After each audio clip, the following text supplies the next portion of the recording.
네, 안녕하세요 여러분들 반갑습니다. 데이어 멘토 권영철입니다. 오늘 재롱산업에 대해서 말씀을 드리려고 하는데요. 일단 오늘 재롱산업의 주가가 이 60일 이평선을 이탈을 함으로써 이 하락 추세로 전환이 될 움직임을 좀 보여주고 있죠.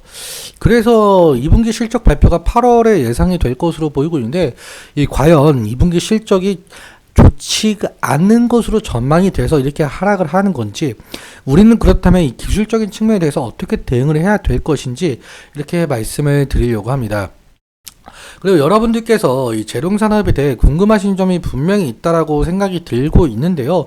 그렇기 때문에 이러한 부분에 있어서 꼭 댓글 남겨주시면은 제가 그 댓글 하나하나 읽어보고 그 궁금증들 모두 해결해 드리도록 할 테니까 꼭 남겨주시면 정말 감사할 것 같습니다.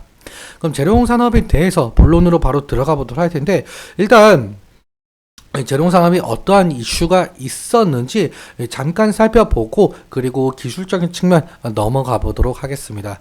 재롱산업의 경우에는 뭐 매번 말씀을 드리지만 송전, 배전, 지중선 관련 전기 기자재와 통신 기자재, 철도 자재, 이러한 것들에 대한 금구류를 제조 판매하고 있고요. 그리고 비율도 상당히 높은 것을 확인할 수가 있죠. 그렇기 때문에 이 전력기기 테마와도 상당히 묶여 있는 상황인데요. 어떤 제품들을 좀 판매하느냐라고 본다면 이렇게 이런 제품들을 판매를 하고 있더라고요. 보시면 알겠지만 이러한 제품들 어디에 쓰입니까? 송전탑이나 전신주, 이러한 전력 기기에 사용되는 제품들이죠.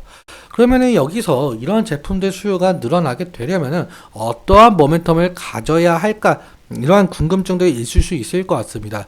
그래서 어떠한 모멘텀을 가져야 이렇게 상승을 할 수 있을까라는 것인데, 제가 말씀드리고 싶은 거는 AI라고 말씀을 드리고 싶어요. 왜 그러냐라고 한다면 AI 서비스, 결국에는 이 데이터 저장이 필수적이겠죠. 그렇다면 이 데이터 저장을 할 수가 있는 데이터 센터는 끊임없이 가동이 해 주어야 될 것이고, 이 가동을 하면 할수록 전력 소비는 지속적으로 늘어날 수밖에 없죠. 여기서 필요한 것이 바로 전력 인프라망 구축인데요. 태양광 발전이든 풍력이든 원자력이든 화력이든 발전소를 지으려면 송전탑도 새로 설치해야 하고 전신주도 새로 설치해야죠. 그렇다면 여기서 새로 설치된 전신주나 송전탑 같은 경우 이러한 제품들 당연하게도 수요가 늘어날 수밖에 없다라는 점이죠. 이러한 상황을 바탕으로 재롱산업의 주가가 어느 정도 상승한 바가 있었고요. 또 한 가지 같은 경우는 바로 이 사업을 예로 들 수가 있겠죠. 한전 41조 원 인리 송전망 구축 사업이에요. 이 인리 송전망 구축, 이 송전망 구축 사업으로 인해서 이 금그루가 들어갈 수밖에 없다라는 겁니다. 그리고 우리가 여기서 주목해야 할 단어가 있는데, 이 초고압 직류 송전이라고 말씀을 드릴 수가 있을 것 같아요. 이 단어가 상당히 중요한 점이 있는데 왜 그러냐라고 한다면 이 다음 기사를 보시면 알 수가 있습니다. 한전 KDN과 재롱산업이 손을 잡고 이 HVDC 초고압 직류 손정용 금구류 개발 협력을 약속하는 업무 협약을 체결했다라고 한답니다. 그렇다면 한전에서 인리 사업에 대한 것을 수주를 받았으니까 당연하게도 이 재룡산업에 대한 제품들 안 쓸 수는 없을 것 같아요.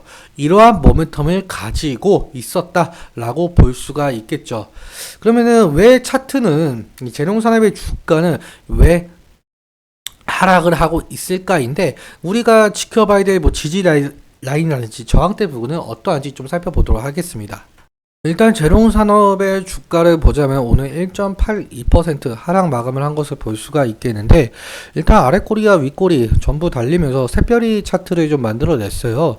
그래서 여기서 만약에 상승의 추세가 더 강하다라고 하다면 지지를 받을 수는 있겠죠. 하지만 매도세가 더 강하다라고 한다면 여기서 지속적으로 흘러내릴 가능성, 그러니까 이탈할 가능성이 생길 수가 있을 것 같은데, 우리가 바라봐야 될 그럼 지지 라인은 어디 구간인가라는 것이 상당할 것 같아요.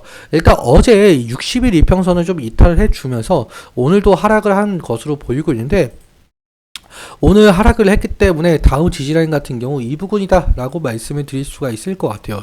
이 가격 레인지에 해당이 될 것 같은데, 만약에 이 가격 레인지를 지지해 주고 상승을 해주면 좋겠지만, 이 가격 레인지를 이탈을 하게 된다면은 지금 다음 지지라인 같은 경우는 이 부분일 가능성이 높아요. 그러니까 120일 이평선이 올라와 주는 구간이라고 말씀을 드릴 수가 있을 것 같은데, 이 격도를 보시면 상당하죠. 그렇기 때문에 이탈할 시에는 리스크적인 관리 필요할 수 있을 것으로 보이고 있습니다. 그리고 만약에 상승을 한다라고 해도 이 저항에 막히면서 다시 하락할 가능성이 있을 수 있겠고, 만약에 이 저항대 부분을 돌파해 준다라고 한다면 다시금 이 신고가를 노려볼 수는 있을 것 같아요. 일단 첫 번째 저항대 부근 같은 경우 이 부근이다라고 말씀을 드릴 수가 있을 것 같은데, 이 20일 이평선 부근이 될 수가 있을 것 같아요. 과거에는 이 지지라인이 될 수가 있었지만 현재는 저항대일 가능성이 높다. 지금 여기 이 두 캔들만 보아도 윗꼬리가 상당히 달린 모습을 보일 수가 있죠. 그러니까 저항이 좀 있었다라고 표현이 될 수가 있을 것 같고요. 그리고 제 생각에는 아마 재롱산업이 지금 하락을 하고 있는 이유가 이 부근에서의 저항이 상당히 강했다라고 볼 수가 있을 것 같습니다.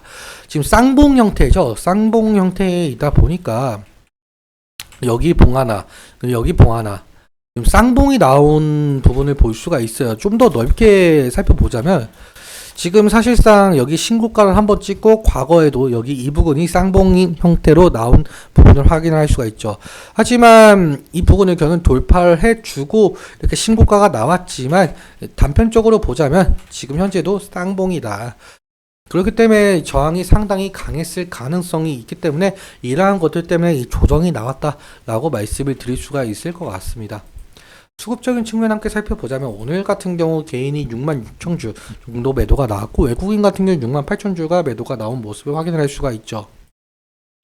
그리고 기관은 뭐 한 주 매수했는데 뭐 있으나 마나이죠. 뭐 아무튼 어제 같은 경우 개인이 18,000주, 외국인이 14,000주 매도가 되었고, 기관은 2,700주, 특히 보험에서 매도세가 나왔다라고 볼 수가 있겠는데, 일단 이 기관에서의 매수세가 어느 정도 들어와 주어야 이 재롱산업의 주가가 긍정적으로 흘러갈 가능성이 높겠는데, 지금 기관의 스탠스 자체가 매수와 매도세가 상당 부분 약하다라고 볼 수가 있겠죠. 그래서 이 기관에서의 수급을 매일같이 체크해 주는 것이 중요할 것 같다라는 말씀 드리면서, 오늘 말씀드렸던 내용들과 이 차트적인 부분에 대해서 제 개인적인 견해가 상당히 껴있다 보니까 여러분들의 주관적인 견해와 함께 투자를 현명한 선택하셨으면 좋겠습니다. 오늘도 시청해주셔서 감사하고 지금까지 데이어 멘토 권혁철이었습니다. 감사합니다.